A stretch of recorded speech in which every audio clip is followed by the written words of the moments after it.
Mr. Chair, habang tinatanong ni Honorable Congresswoman Luistro si Colonel Asierto, nabanggit niya ang pangalan ko as one of those na may patong sa sindikato.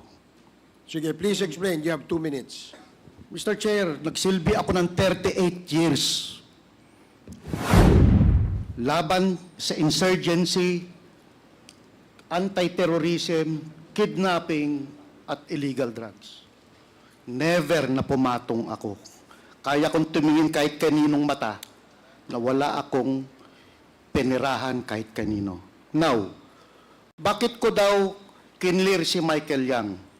2004, kahit magtumbling-tumbling si Colonel Asierto, walang pangalang Michael Yang na personality sa Davao Clandestine Laboratory. Dahil kung kasama ang Michael Yang doon, dapat kasama siya sa kinasuhan namin. Umabot ng 2016, wala pa rin Michael Yang. Now, tinanong ni Honorable Congresswoman Luistro, si Colonel Asierto, ano ba ang report na ibinigay mo kay General, kay Chief PNP?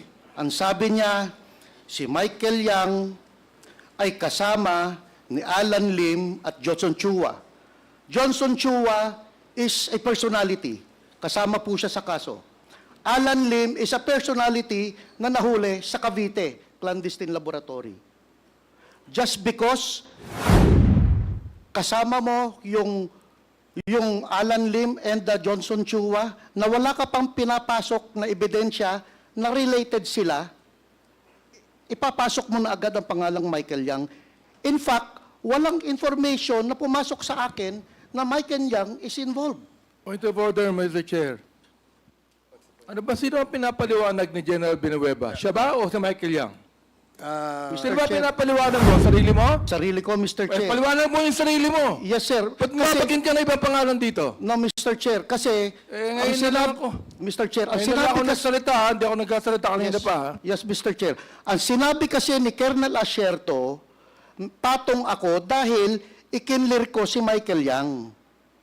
So, as far as I'm concerned, Mr. Chair, wala akong kahit anong information about Michael Yang. Nagbigay siya ng information kay General Bato, kay General Aquino. So, Alan Lim, involved sa illegal drugs. But, Mr. Chair, baka pwedeng maipakita natin, kasi pinatawag kasi ako sa Malacanang noong 2021 para i-explain yung aking saloobin tungkol kay Alan Lim. Baka pwedeng ma-flash natin, Mr. Chair, yung alleged Alan Lim na Point of picture ng order, kanina Mr. na dalawa. Okay, yes. He is lawyering for Michael Yang eh. And No, Alan Mr. Lim, Chair. eh. No, Mr. Chair. General Villanueva, may I just ask you to refrain from speaking because the committee members feel that you are lawyering for someone. No, Mr. I Chair. just allowed you to speak because your name was alluded Yes, to Mr. and was Chair. mentioned in the questioning propounded by Congresswoman Luistro.